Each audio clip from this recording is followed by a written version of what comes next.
explicó que este proceso de compra de equipos de espionaje, software sofisticados, viene desde el sexenio de Felipe Calderón y que de 2012 a la fecha, 2012 a 2018, más o menos a estas empresas se les dieron 6,000 millones de pesos en contratos. Y bueno, pues quien ha hablado sobre un personaje clave también en todo esto, porque ahora se menciona que Tomás Herón fue el que adquirió Pegasus por 32 millones de dólares. Pero Genaro García Luna, vaya ficha que era, y que, bueno, pues además entiendo que tenía sus empresas fachada, y él mismo, como juez y parte, pues se andaba comprando equipos y softwares para espionaje, pero quien tiene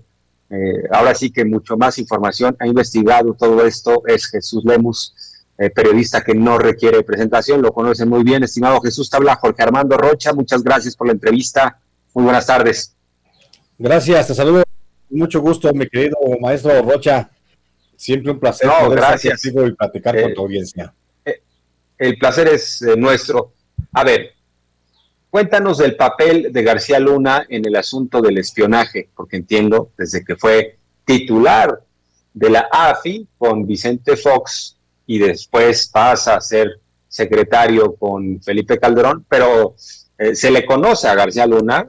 por ser especialista en la materia y bueno, pues vale la pena recordar, o sea, de dónde venimos, de dónde ha salido todo esto del espionaje. Si bien Pegasus es un software sofisticado, novedoso, digamos que es lo último que hay en el mercado, el espionaje viene de tiempo atrás. Y en la parte, digamos, de lo que es a partir del régimen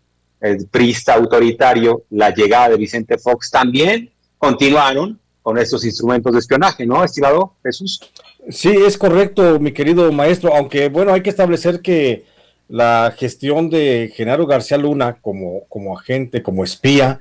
pues no inicia propiamente en el gobierno de Vicente Fox, cuando fue él, cuando era titular de la Agencia Federal de Investigaciones, sino que viene de mucho más atrás. Recordemos que Genaro García Luna es un personaje que se introduce al mundo del espionaje justamente allá por 1989, 1990, que es cuando comienza a trabajar para el entonces Centro de Investigación y Seguridad Nacional. Entonces ahí realmente es donde él comienza a tener una participación y resulta ser un buen elemento, un buen agente de campo perdón, en trabajos de investigación para el Estado. Hace muy buena labor. Recordemos que una de sus principales labores fue él desmenuzó prácticamente desde adentro, aún siendo él estudiante de ingeniería en la Universidad Autónoma Metropolitana, él desmenuzó desde adentro cómo estaba surgiendo el grupo del EZLN para el alzamiento armado allá en los Altos de Chiapas. Entonces, esa es una de las principales tareas que logra Genaro García Luna, y eso es lo que le permite a él ir escalando dentro de la estructura del CISEN, apoyado por el almirante Robledo y apoyado también por otro funcionario de la administración salinista, Pontones Chico, y ellos son los que prácticamente lo impulsan y convierten a Genaro García Luna pues en un superagente dentro de la corporación por los propios méritos que tiene, porque hay que reconocer que es muy hábil Genaro García Luna, que es muy inteligente, y por supuesto, bueno, eso le quita lo perverso, pero es muy inteligente, y eso le permitió escalar dentro de las estructuras del CISEN, hasta llegar a convertirse en subdirector, o bueno, jefe de una de las principales áreas, que era la contrainteligencia. Como jefe del área de contrainteligencia del CISEN, Genaro García Luna recibe mucho dinero, millones de recursos de 3 dependencias del gobierno norteamericano. La CIA, que le aportó dinero para el combate contra el terrorismo, el FBI para el combate al secuestro y la DEA para el combate al narcotráfico. Y eso, les platico de este antecedente, maestro, porque necesitamos entender de dónde viene, porque eso es lo que le permite a Genaro García Luna establecer una serie de conexiones desde ahí. Estamos hablando de los 90s prácticamente, 91, 92, 93, cuando él comienza, Genaro García Luna comienza a tener un acercamiento con empresas israelitas, que son las que le proveen de seguridad y sistemas de inteligencia al gobierno mexicano, porque hay que recordar que hasta 1990 el aparato de inteligencia o de espionaje del gobierno mexicano pues era un aparato incipiente, no teníamos gran estructura ni capacidad para el espionaje como Estado. A lo más que se aproximaba el Estado mexicano era a poder pinchar una línea telefónica de las que tenía en ese tiempo, pues Telmex, de las que tenía Telmex y en las que ya se podían ahí conectar, porque desde entonces Telmex ya trabajaba de la mano con el Estado mexicano para poder suministrarle servicios, y entonces Telmex tenía siempre un área dentro de sus oficinas centrales donde tenían un equipo de espionaje que era operado justamente por personal del CISEN a cargo de Genaro García Luna, y eso era lo más que teníamos como Estado. Entonces Genaro García Luna es el que se encarga de modernizar los sistemas de espionaje conforme va avanzando, por supuesto, también la tecnología, hace contratos y conexiones con empresas israelitas y ellas son las que le comienzan a proveer de mucho equipo, tanto hardware como software, para poder espiar a los actores políticos y sociales de la época. Viene, por supuesto, posteriormente el área de la tecnología de los teléfonos móviles, se convierten obsoletos en la conexión de teléfonos fijos, y es cuando viene un auge, por supuesto, también para la detección, la geolocalización, detección de conversaciones remotas, infiltración en las redes sociales, y es aquí justamente cuando Genaro García Luna comienza a adquirir con recursos del gobierno federal, del gobierno de Estados Unidos también, comienza a adquirir una serie de programas. El primer programa de espionaje que él logra, pues él lo hace a través de la empresa OPSES de México, SADCB, que era socia de la firma Balance Security, que proveyó el equipo técnico al Ejército y a la Marina en coordinación con la firma Hacking Team de Daniel Milán, y que estos a su vez dotaron de del software NSO, mejor conocido como Pegasus, que es justamente el que tenemos hoy. Pero esto se lo debemos, les digo, a la empresa OPSES de México, socia de Balam Security o Balam Seguridad, como lo ha anunciado el presidente. Pero estos no son los únicos equipos o software espías que logra conseguir este señor García Luna. También a través justamente de Hacking Team logra y compra dos programas más, uno que se llama FinFisher o FinSpy y otro que es un geolocalizador que se llama Hunter Punta Tracking o Loxis. Esos dos programas también son entregados al CISEN, a la Fiscalía General de la República, a la Secretaría de Hacienda, a la Unidad de Inteligencia Financiera, al SAT, a la Marina, al Ejército, nada más. Pero García Luna, perverso como es, y como era cuando estuvo al frente del gobierno, hace un acuerdo con algunos gobiernos estatales y les vende entonces el software FinFish y el localizador Hunter Punta Tracking, se los vende, y algunos estados se comienzan a hacer de esto, que es justamente que hoy tenemos un espionaje por parte de algunos gobiernos estatales, como el de Guanajuato, el de Jalisco, el de Puebla, el de Michoacán, el de Sonora, el de Sinaloa. Son los que recuerdo en este momento, que son los gobiernos que logran comprar estos equipos de software y son los que justamente están haciendo esta investigación, este espionaje. Entonces aquí tenemos dos juegos, mi querido maestro Rocha. Por un lado, tenemos el juego del servicio del gobierno federal que hace una observación y una vigilancia, un espionaje a algunos sectores de importancia, y por otro tenemos también a los gobiernos estatales haciendo su propio trabajo de inteligencia también para sus propios fines políticos y sociales. Ahora bien, estos programas, softwares, además que son ilegales para ser utilizados en lo que hace al espionaje político, en andar acosando a adversarios, pues también hicieron grandes negocios, ¿no? Con este tipo de tecnología, porque bajo pretexto de que son productos y servicios únicos, pues ni se licitaban. O bueno, ya sabemos que si se licitaban, pues de cualquier manera la cosa ya estaba arreglada. Pero estos funcionarios amasaron fortunas con esto que andaban haciendo, adquiriendo estos equipos y estos programas de espionaje, ¿no? Sí, por supuesto. Mira, tenemos en el caso, por ejemplo, de la venta de este espionaje, que habla el gobierno de contratos por más de 6,000 millones de pesos. Eso es nada más en lo que refiere a la empresa Balam Seguridad, ¿sí? Que es la socia de OPSES. Pero hay otras empresas como Sogams y otra que se llama Verity Systems Inc., que son también muy cercanas a Genaro García Luna, o fueron muy cercanas a García Luna, y también lograron jugosas utilidades. Yo establezco en el libro El Licenciado que por parte del gobierno de Felipe Calderón y después también por parte del gobierno de Enrique Peña Nieto, otras empresas como Elbit System LTD se llevaron fácilmente casi los 35,000 millones de dólares en contratos en ese periodo. Y son contratos donde les daban, que mucho tiene que ver ahí un personaje muy importante que hoy es investigado por la Fiscalía General de la República, que se llama Frida Martínez Zamora. Ella fue muy de las confianzas de Miguel Ángel Osorio Chong en el pasado gobierno, pero Frida Martínez Zamora también sirvió con Genaro García Luna y fue también enlace junto con el oficial mayor de la Segov, Jorge Márquez. Hicieron ese juego perverso y le dieron 35,000 millones de dólares en contratos a las empresas cercanas a García Luna, a las que les vendieron y timaron también al Estado. Te voy a decir por qué, mi querido maestro. Les vendieron los equipos de software y hardware para el espionaje, pero los timaron también porque, por ejemplo, Neonlix de México entregaba un equipo, un software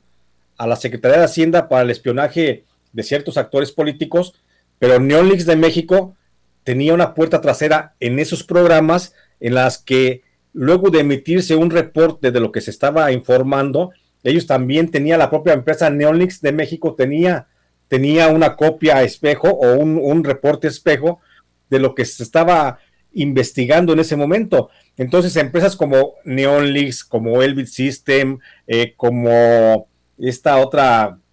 Sogams, Verity System o OPSES de México, la propia Hacking Team, ellos se estaban beneficiando también del espionaje que hacía el gobierno mexicano, porque a ellos también les llegaba una copia del reporte de lo que estaban haciendo, y eso también es perverso, y son copias de reportes o de información que aparte de que se estaban fugando la información de inteligencia nacional, una cuestión de seguridad nacional, por supuesto,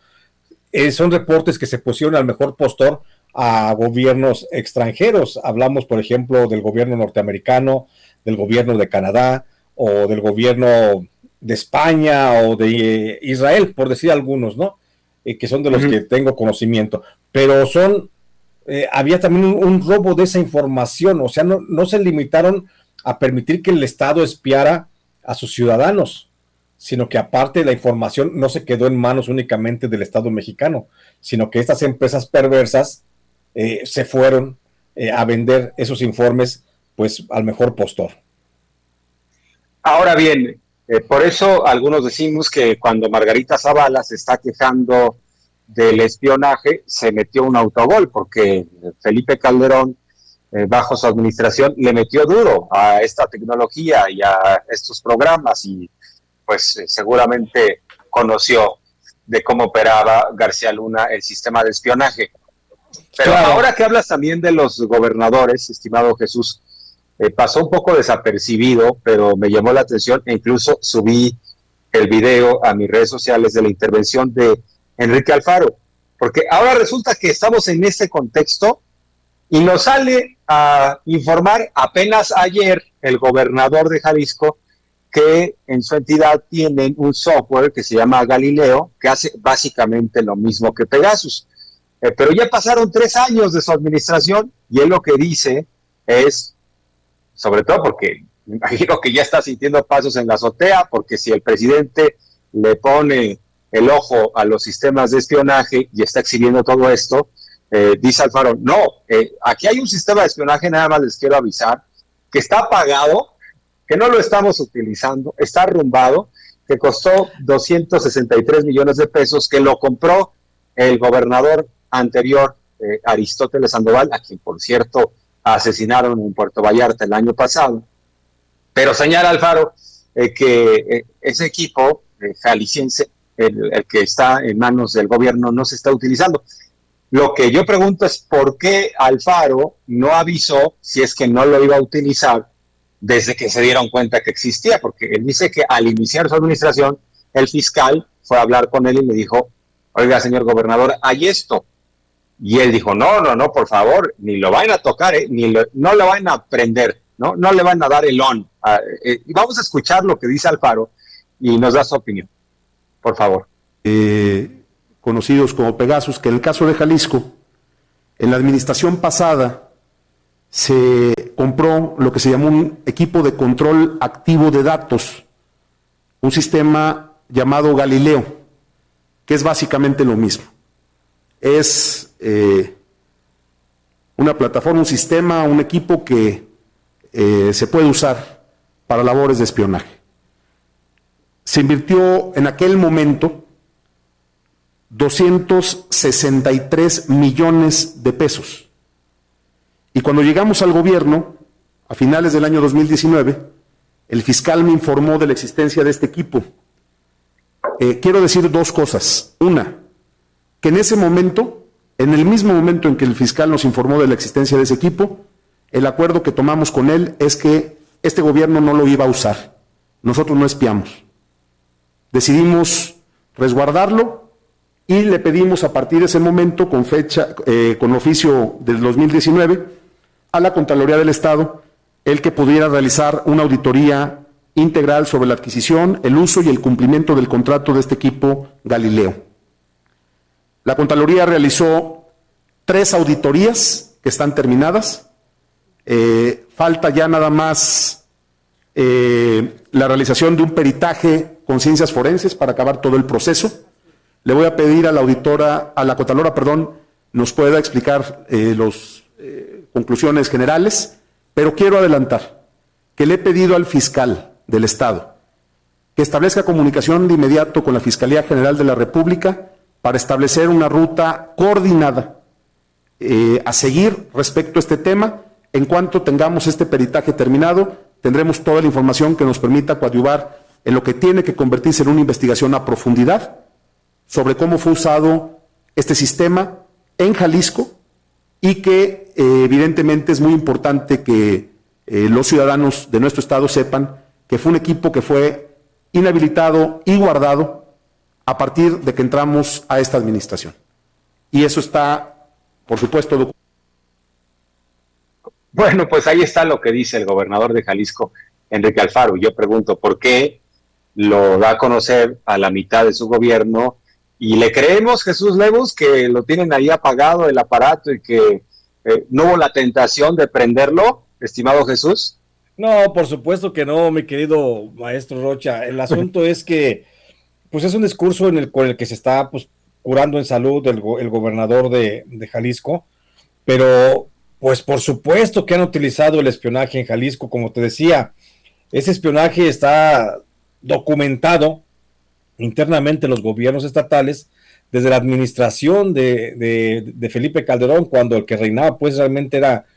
Genaro García Luna, por una simple y sencilla razón, porque Genaro García Luna también pedía trabajos de investigación o de espionaje por parte de los gobiernos estatales. Entonces no es también que haya sido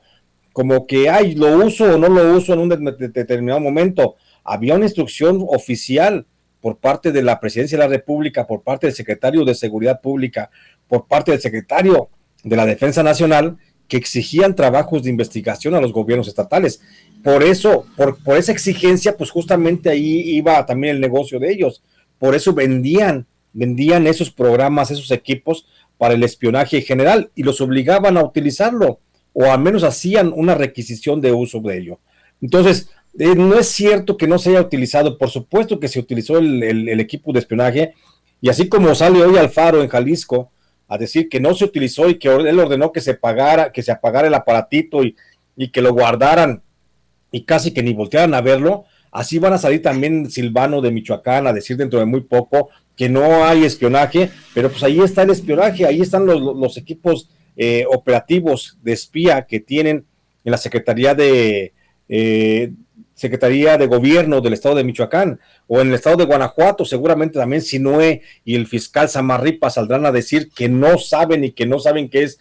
eso, pero también ellos tienen equipo de espionaje, igual que el gobernador Barbosa en Puebla. Por supuesto que van a salir también, porque también Barbosa ha venido haciendo un trabajo de investigación y de persecución a sus opositores políticos y por supuesto algunos miembros del gremio informativo en esa entidad. Entonces vamos a ver ese tipo de discurso repetido muchas veces en el país en los próximos días, pero no es pues más que una cura en sano, ¿no? Pero finalmente creo que al gobierno federal creo que le compete el trabajo de ver que efectivamente estén desmantelados esos equipos de investigación, esos equipos de espionaje, porque como lo señalo, son equipos que les vendió el gobierno de Felipe Calderón, el Fin Fisher y el geolocalizador Hunter Punta Tracking, que son los que están funcionando precisamente a la fecha en este momento, mi querido maestro. Ahora bien, a propósito de deslindes y de hombres cínicos, salió a decir Miguel Ángel Osorio Chong, hoy senador de la República por el PRI, quien fuera el supersecretario de Gobernación, tenía a su cargo al CISEN, en esa supersecretaría que le hizo Peña Nieto, que le confeccionó a la medida, y también tenía a su cargo a la Policía Federal, pero dice Osorio Chong que él no sabe de Pegasus y del espionaje con motivos políticos.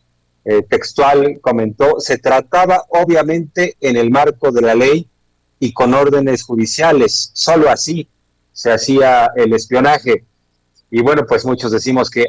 o sea, obviamente se estuvo utilizando este espionaje con motivos políticos, ¿no? Jesús. Claro, o sea, es que se me hace ridícula esa postura del propio Miguel Ángel Osorio Chong, cuando él, y ahí está referido, ahí está la versión, por eso qué importante que pronto se logre una orden de aprehensión y de captura contra, por ejemplo, contra Tomás Herón, que ojalá se pueda lograr la salida de Tomás Herón de Lucio para que venga y explique cómo fue la actuación justamente de este señor de Miguel Ángel Osorio Chong, o que se logre la detención de Jorge Márquez, que era el oficial mayor de la Secretaría de Gobernación de Miguel Ángel Osorio Chong, para que establezca a quienes se les entregó contratos, cómo se hicieron los contratos y cómo es que operaba el sistema de espionaje en la administración de Enrique Peña Nieto. Pero una pieza clave y fundamental para estar, mira, mi querido maestro, para no estar entre que sí, que si no, que yo no hice, que sí hicieron, es Frida Martínez Zamora. El día que detengan, porque la van a detener dentro de muy poco, a Frida Martínez Zamora, y que la detengan y la manden llamar a cuentas, seguramente en ese momento va a dejar muy en claro cómo fue el proceso de espionaje que encabezó, que autorizó y que organizó el propio Miguel Ángel Osorio Chong, porque eso es innegable. O sea, la investigación, la persecución que se hizo, el espionaje que se hizo, no se puede ocultar, pues. Aquí habría que ver una cosa, mi querido maestro Rocha. El asunto es que hay que ver hasta dónde le quiere entrar también el fiscal Alejandro Gertz Manero sobre este tema, porque no vaya a ser que también le vaya a salpicar, porque Alejandro Gertz Manero también tiene una historia dentro de la Fiscalía General de la República, o más bien dentro de lo que fue entonces la Procuraduría General de la República. Entonces habría que ver si existe la voluntad del fiscal para llegar a fondo en el tema, y vas a ver, estamos hablando a futuro a lo mejor, pero un día vamos a ver que estos discursos que hoy dicen de que yo no sabía, de que yo nunca lo usé, de que yo dispuse que se guardaran los equipos de espionaje, un día vamos a ver cómo chocan con la realidad y vamos a ver la evidencia de cómo fueron espiados cientos, tal vez miles de personas por disposición oficial. Y bueno, pues es algo que también se empieza a observar en el caso de Pegasus, ¿no? Te pregunto, ¿cómo queda México a nivel internacional con esta exhibición que se está haciendo en este ámbito. Incluso, bueno, entiendo que irá cada vez saliendo más datos, más información, pero de lo que sabemos ya someramente es que son 15,000 personas espiadas o 20,000 con Pegasus, o sea, que eran objetivo de este programa en concreto, incluyendo a López Obrador como opositor,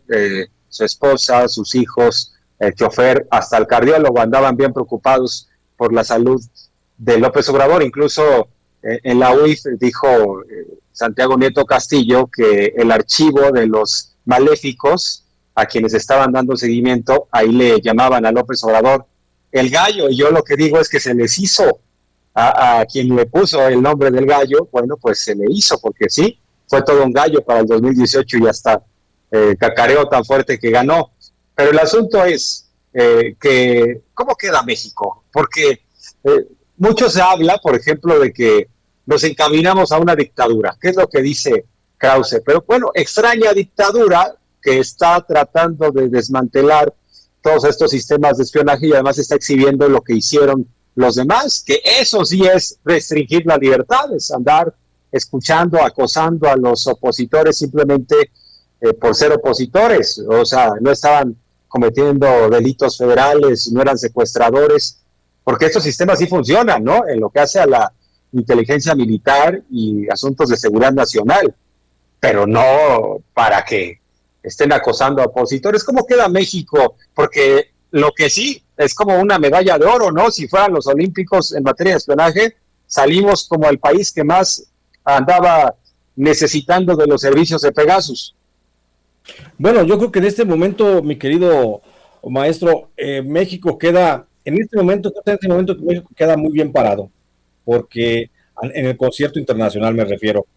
porque si alguien está exhibiendo justamente esta situación, aparte de que los medios han estado señalándolo, a veces subrepticiamente, a veces de manera muy directa, quien ha decidido entrar al tema y agarrar al toro por los cuernos, pues ha sido el presidente López Obrador. ¿En qué parte del mundo un propio jefe de Estado comienza a cuestionar la operatividad del espionaje dentro del Estado mexicano, dentro del aparato del gobierno? Entonces creo que queda muy bien parado porque estamos justamente hablando de revisar el pasado, revisar de que no se vuelvan a cometer los mismos errores, y yo siento así, que a nivel internacional el gobierno mexicano, México, está dando muestras de un cambio de tiempos, de una llegada de nuevos aires democráticos en México, porque estamos justamente hablando de cuestionarnos nosotros mismos el propio espionaje mexicano. Sin embargo, esto a nivel nación, a nivel interno, nos debe de llevar a la reflexión a los mexicanos, ¿sí? Y no solo por pensar de los que fueron o no fueron espiados en el pasado, sino por pensar de que esa práctica no se esté llevando justamente a cabo al día de hoy. Si bien es cierto que el gobierno mexicano, el presidente López Obrador, ha dicho que el CISEN ya no existe más como aparato de Estado, también es cierto que el Centro Nacional de Inteligencia opera como eso, como un centro de inteligencia. Entonces, si está operando el Centro Nacional de Inteligencia, ojalá existan los suficientes protocolos de control para que funcionarios de medio pelo, por lo menos, que tienen compromisos con el pasado o con ciertos grupos de poder, pues no se sientan tentados a la investigación particular, a la iniciativa propia para investigar a alguien en sus ratos libres, porque eso sería muy peligroso, que el gobierno mexicano, que el gobierno de López Obrador permitiera que hubiera fallas estructurales dentro de la operación de la Comisión Nacional, del Centro Nacional de Inteligencia, y que algunos agentes o espías tomaran la decisión de espiar por su cuenta a alguien para filtrar esa información a alguien más. Entonces, eso es lo más grave que está pasando en este momento, que creo yo se debe de poner mucha atención, y el gobierno federal debe de hacer una auditoría interna, pero muy a fondo, para que no se lleve a cabo un proceso de espionaje con fines persecutorios. Además, debemos ser muy realistas, mi querido maestro Rocha, porque todos los estados en todo el mundo hacen labor de observación, que algunos le llaman espionaje, otros les llaman vigilancia. Hacen labor de observación a los principales sectores o líderes de opinión a los principales representantes de los sectores sociales. El caso de México no es que no se haga. En México se tiene que hacer esa observación, porque si no, entonces es un Estado que estaría débil ante una cierta amenaza interna. Pero lo que sí no es, o más bien lo que sería reprobable, es que esa observación, que le puedes llamarse, esa observación que le puedes llamar investigación o espionaje, como tú quieras, eso ya es una cuestión de semántica, que eso se convierta en una persecución. Creo que eso es lo que justamente no podemos permitir, que el Estado, ni este gobierno, ni los que vengan, vuelvan a perseguir a los líderes de opinión, a los líderes de algunos sectores sociales importantes o a los líderes políticos. Creo que no debe de repetirse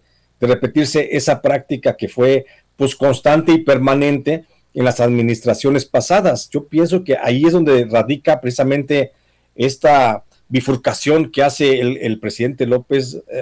Obrador para que México no siga yendo por el camino por el que lo llevaban los anteriores gobiernos. Estimado Jesús, un placer como siempre escucharte, aprendemos mucho, gracias por la entrevista y muy buenas tardes, Jesús. Abrazo. Gracias maestro, un fuerte abrazo, estamos pendientes. Muchas gracias por la entrevista.